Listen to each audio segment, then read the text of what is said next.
जय हिंद बच्चों। तो हम आपके लिए वार्षिक परीक्षा 2025 के लिए क्लास 11th का फिजिक्स का क्वेश्चन पेपर लेकर आ चुके हैं। यह आपका ईयरली क्वेश्चन पेपर है 2025 के लिए। अगर आप लोग क्लास 11th में हैं और वार्षिक परीक्षा 2025 देने जा रहे हैं तो ये प्रश्न पत्र आपकी एग्जाम के लिए इंपॉर्टेंट हो सकता है। इससे आपको पता चलेगा आपके एग्जाम का पैटर्न क्या रहेगा, किस टॉपिक से कितने क्वेश्चंस आएंगे और क्वेश्चंस किस टाइप के आएंगे, वो आज की इस वीडियो में हम जानेंगे। ये पेपर आपके साथ ही प्रबल शुक्ला ने भेजा हुआ है, तो एक एक करके हम लोग सारे क्वेश्चंस को कवर करेंगे।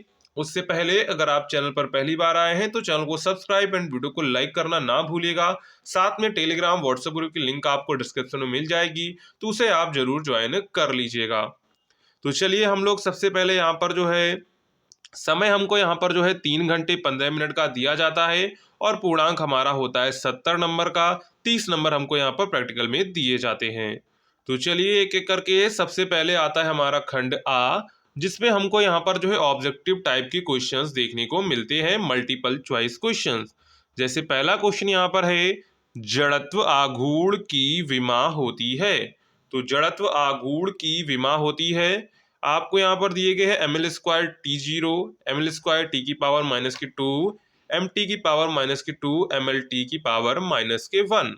तो यहाँ पर राइट आंसर क्या हो जाए, राइट आंसर हो जाएगा ml²T⁻0। क्या हो जाएगा, ml²T⁻0 हो जाएगा। यानी कि ऑप्शन नंबर यहाँ पर आपका जो है फर्स्ट वाला करेक्ट हो जाएगा, ml²T⁻0। इसके बाद इसी में आपका नेक्स्ट क्वेश्चन आ जाता है, यदि घर्षण कोण cos इनवर्स 4/5 हो तो स्थैतिक घर्षण गुणांक का मान होता है। यहाँ पर देख लेंगे 3/5, 2/3, 3/4 और 4/5। तो यहाँ पर राइट आंसर क्या हो जाएगा, जो स्थैतिक घर्षण गुणांक का मान आएगा वो आएगा 3/4। क्या आएगा, 3/4। मतलब कि ऑप्शन नंबर यहाँ पर आपका जो है थर्ड वाला करेक्ट हो जाएगा, 3/4। इसके बाद नेक्स्ट है, आदर्श गैस के रुद्धोष्म प्रक्रम में ताप T तथा दाब P में संबंध है। तो आदर्श गैस के रुद्धोष्म प्रक्रम में ताप T तथा दाब P में क्या संबंध होता है, इसका संबंध होता है T⁻⁻⁻⁴ P⁻R=K। ये आपका संबंध होता है। यानी कि ऑप्शन नंबर यहाँ पर आपका जो है सेकेंड वाला करेक्ट हो जाएगा। इसके बाद आगे बढ़ते हैं तो इसी में हमको नेक्स्ट क्वेश्चन देखने को मिलता है, दाब का मात्रक है। तो दाब का मात्रक है न्यूटन इंटू मीटर, न्यूटन प्रति कूलाम, जूल, न्यूटन प्रति मीटर स्क्वायर। तो यहाँ पर दाब का मात्रक क्या हो जाएगा, तो यहाँ पर दाब का मात्रक हो जाएगा न्यूटन प्रति मीटर स्क्वायर। क्या हो जाएगा, न्यूटन प्रति मीटर स्क्वायर। यानी कि ऑप्शन नंबर यहाँ पर आपका जो है फोर्थ वाला करेक्ट हो जाएगा, न्यूटन प्रति मीटर स्क्वायर। इसके बाद है न्यूनतम संभव ताप है। क्या है, न्यूनतम संभव ताप है 0 degree Celsius, 0 degree Fahrenheit, -273 degree Celsius और -273 केल्विन। तो यहाँ पर राइट आंसर क्या हो जाएगा, राइट आंसर हो जाएगा -273 डिग्री सेल्सियस या फिर 0 केल्विन। तो यहाँ पर राइट आंसर क्या हो जाएगा, राइट आंसर यहाँ पर आपका हो जाएगा -273 डिग्री सेल्सियस। इसके बाद नेक्स्ट क्वेश्चन है, इसमें हमारा ऑब्जेक्टिव लास्ट क्वेश्चन है, आप्रगामी तरंगों में दो क्रमागत निस्पंदों की बीच की दूरी होती है लैम्डा, λ/2, λ/4, λ/8। तो यहाँ पर राइट आंसर क्या हो जाएगा, राइट आंसर हो जाएगा λ/2। ऑप्शन नंबर यहाँ पर आपका जो है सेकेंड वाला यहाँ पर आपका करेक्ट हो जाएगा। ठीक है, तो यहाँ पर जो है हमने अपने जो है ऑब्जेक्टिव क्वेश्चन है उनको कवर कर लिया है। अब हम लोग चलते हैं खंड बा यानी कि सेक्शन बी में, जिसमें हमको एक एक नंबर के very short answer type questions यानी कि अति लघुत्तरीय प्रश्न देखने को मिलते हैं। जैसे पहला क्वेश्चन यहाँ पर हमारा है, स्वतंत्रता पूर्व v वेग से h ऊंचाई से गिरते पिंड के लिए v = √2gh का समीकरण का विमीय संतुलन का परीक्षण कीजिए, जहां g गुरुत्वीय त्वरण है। इसको आपको संतुलित का जो है संतुलन का आपको यहाँ पर परीक्षण करना है।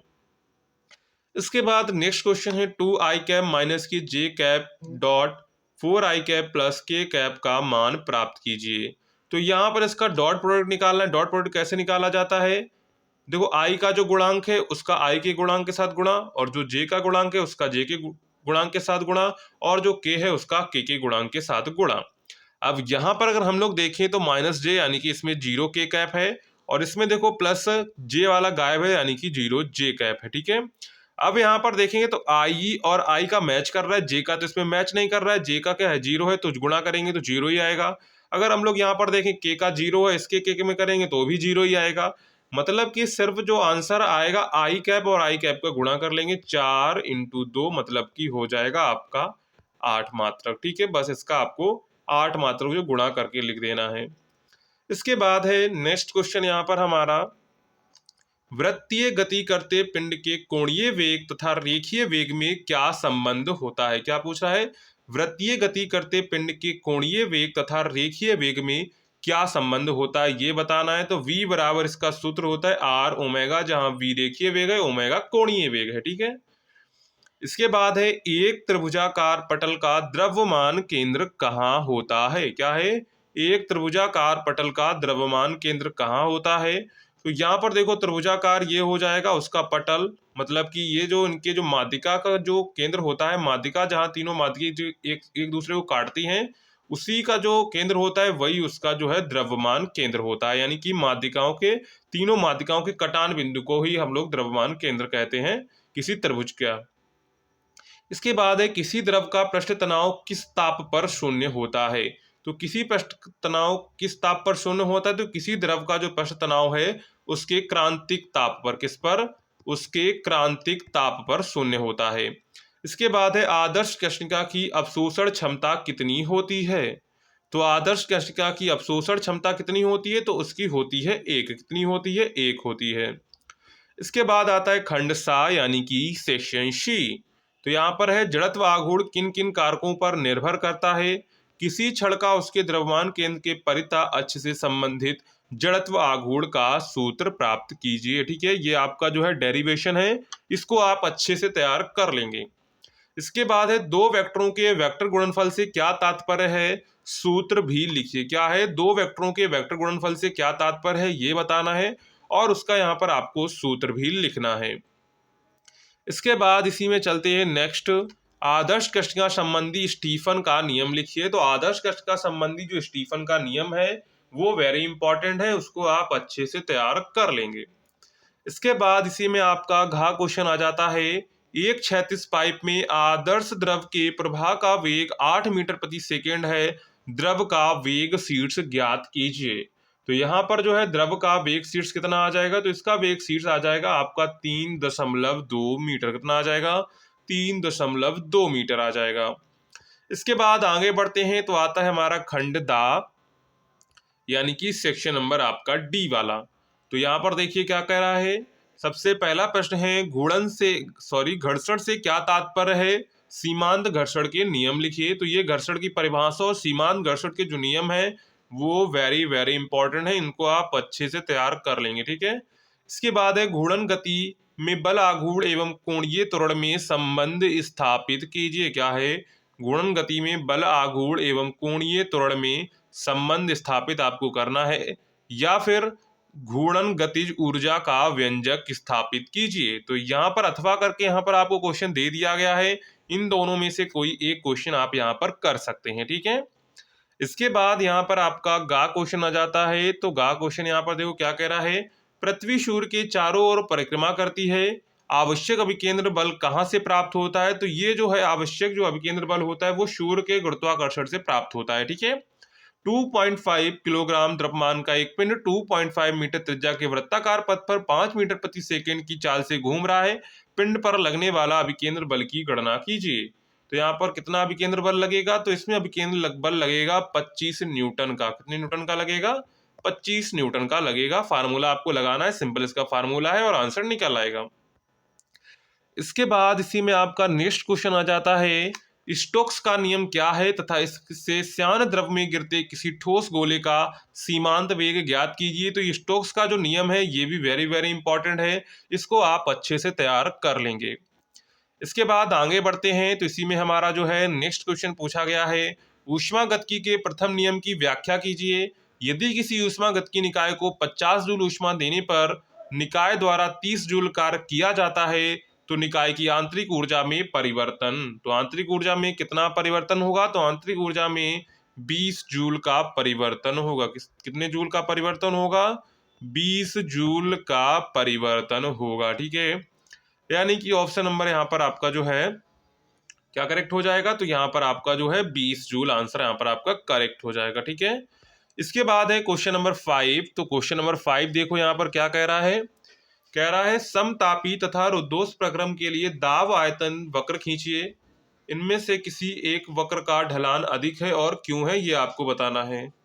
इसके बाद इसी में आपका खा क्वेश्चन है, सरल आवर्त गति करते हुए कण की संपूर्ण ऊर्जा ज्ञात कीजिए, ग्रहों की गति संबंधी केपलर के नियम का उल्लेख कीजिए। तो सबसे पहले आपको देखिए सरल आवर्त गति करते हुए कण की संपूर्ण ऊर्जा ज्ञात करनी है। इसके बाद है ग्रहों की गति संबंधी जो केपलर के नियम है उनका यहाँ पर आपको उल्लेख करना है। तो ये क्वेश्चन और ये क्वेश्चन और ये क्वेश्चन सारे क्वेश्चन इंपॉर्टेंट हैं, इनको आप अच्छे से तैयार कर लेंगे। इसके बाद इसी में आपका आता है नेक्स्ट क्वेश्चन, या करके दिया गया है, पृथ्वी तल से कितना नीचे ऊपर जाने पर पृथ्वी का गुरुत्वीय त्वरण पृथ्वी तल पर गुरुत्वीय त्वरण का आधा रह जाएगा। पृथ्वी की त्रिज्या यहाँ पर हमको दी गई है 6400 किलोमीटर। देखो पृथ्वी तल से अगर हम लोग कितना नीचे जाएंगे, तो पृथ्वी तल से अगर हम लोग 3200 किलोमीटर नीचे जाएंगे तो जो गुरुत्वाकर्षण है वो आधा रह जाएगा। अगर ऊपर जाने की बात करेंगे तो ऊपर हम लोग जाएंगे लगभग 26,050 किलोमीटर पर जाएंगे, तो गुरुत्वीय त्वरण है वो आपका जो है आधा रह जाएगा। इसके बाद इसी में आपका नेक्स्ट क्वेश्चन आ जाता है। क्वेश्चन क्या कह रहा है, गैसों में अनुदैर्घ्य तरंगों अथवा ध्वनि की चाल का न्यूटन का सूत्र लिखिए तथा लाप्लास का संशोधन बताइए। तो ये क्वेश्चन वेरी वेरी इंपॉर्टेंट है, जो लाप्लास का संशोधन है ये बार बार एग्जाम में पूछा जाता है। इसके बाद आपका इसी में इंग्या क्वेश्चन है। तो इंग्या क्वेश्चन देखो क्या कह रहा है, किसी प्रगामी तरंग की विस्थापन समीकरण लिखिए, उसमें स्थित किन्हीं दो बिंदुओं के बीच कालांतर तथा पथांतर के बीच संबंध स्थापित कीजिए। इसके बाद आगे बढ़ते हैं तो आता है हमारा खंड यानी कि लास्ट हमारा ये सेक्शन है, जिसमें हमारा पहला क्वेश्चन आ जाता है, किसी ठोस के रेखीय प्रसार गुणांक, क्षेत्रीय प्रसार गुणांक तथा आयतन प्रसार गुणांक में संबंध स्थापित कीजिए। तो ये वाला जो है वेरी वेरी इंपॉर्टेंट है, ये क्वेश्चन बार बार एग्जाम में पूछा जाता है। अथवा कार्य ऊर्जा प्रमेय का कथन लिखिए, तो ये भी क्वेश्चन इंपॉर्टेंट है। इन दोनों क्वेश्चंस को आप प्रॉपर अच्छे से तैयार कर लीजिए। अगर आप लोग देखिए कार्य ऊर्जा प्रमेय करेंगे तो उसके साथ आपको एक न्यूमेरिकल भी करना पड़ेगा। 5 ग्राम द्रव्यमान की एक गेंद 1 किलोमीटर की ऊंचाई से गिर रही है, यह 50 मीटर प्रति सेकंड की वेग से पृथ्वी से टकराती है, किए गए कार्य की गणना कीजिए गुरुत्वीय बल द्वारा, अज्ञात प्रतिरोधी बल द्वारा। तो यहाँ पर देख लीजिए कितना हो जाएगा। तो सबसे पहले जो है गुरुत्वीय बल द्वारा कितना कार्य किया जाएगा, तो किया जाएगा 50 जूल का, कितना 50 जूल का किया जाएगा। इसके बाद है अज्ञात प्रतिरोधी बल द्वारा कितना किया जाएगा, तो ये किया जाएगा माइनस का 43.75 जूल, कितना किया जाएगा -43.75 जूल। इसके बाद इसी में आता है क्वेश्चन नंबर 7। तो क्वेश्चन नंबर 7 यहाँ पर देखिए क्या कह रहा है, किसी आदर्श गैस द्वारा समतापी संपीड़न में कृत कार्य के लिए व्यंजक स्थापित कीजिए, अथवा सन्नादि किसे कहते हैं, आवश्यकता देते हुए सिद्ध कीजिए कि दोनों ओर खुले ऑर्गन पाइप में सम और विषम दोनों प्रकार के सन्नादि उत्पन्न होते हैं। इसके बाद है क्वेश्चन नंबर 8। तो क्वेश्चन नंबर 8 यहाँ पर देखिए क्या कह रहा है, बर्नौली की प्रमेय लिखिए तथा संबंधित समीकरण को स्थापित कीजिए, अथवा पास्कल का नियम लिखिए, एक द्रव स्तंभ द्वारा उत्पन्न दाब का व्यंजक प्राप्त कीजिए। तो यहाँ पर इन दोनों में से कोई एक यहाँ पे आपको करना है। बर्नौली की प्रमेय भी इंपॉर्टेंट है और पास्कल का नियम भी इंपॉर्टेंट है, तो इन दोनों को आप अच्छे से तैयार कर लेंगे। ठीक है, इसके बाद बढ़ते हैं नेक्स्ट है क्वेश्चन नंबर 9। तो क्वेश्चन नंबर 9 देखो यहाँ पर क्या कह रहा है, गुरुत्वीय विभव से क्या तात्पर्य है, पृथ्वी तल से h ऊंचाई पर किसी बिंदु पर गुरुत्वीय विभव का सूत्र निगमित कीजिए, अथवा पृष्ठ तनाव से क्या तात्पर्य है। इस पेपर में ज्यादातर क्वेश्चंस जो है सारे इंपॉर्टेंट क्वेश्चंस हैं, इनको आप अच्छे से तैयार कर लेंगे। इसके बाद इसी में आपको न्यूमेरिकल दिया गया है, 2 mm व्यास की पारे की एक बड़ी बूंद को बराबर आयतन की 64 छोटी बूंदों में तोड़ी जाती है। इस प्रक्रिया में कृत कार्य की गणना कीजिए। पारे का पृष्ठ तनाव 0.465 न्यूटन प्रति मीटर है। इसका आंसर आप लोग सॉल्व करके कमेंट सेक्शन में बताएंगे, जिसका आंसर करेक्ट होगा हम उसका आंसर जो है कमेंट सेक्शन में पिन कर देंगे। ठीक है, तो यहाँ पर आपका जो पूरा क्लास 11 का हमने ईयरली क्वेश्चन पेपर फिजिक्स का आपको दिखाया हुआ है। तो तो इस तरह के क्वेश्चंस आपको एग्जाम में तैयार करके जाने हैं, जिससे आपका जो है ईयरली एग्जाम अच्छे से हो सके। और अगर आपने अभी तक चैनल को सब्सक्राइब नहीं किया है तो चैनल को सब्सक्राइब कर लीजिए। अगर आपको इसकी पीडीएफ डाउनलोड करनी है तो उसकी लिंक आपको डिस्क्रिप्शन में मिल जाएगी, तो वहां से आप लोग इसकी पीडीएफ डाउनलोड कर सकते हैं। मिलते हैं नेक्स्ट वीडियो में, तब तक के लिए जय हिंद बच्चों।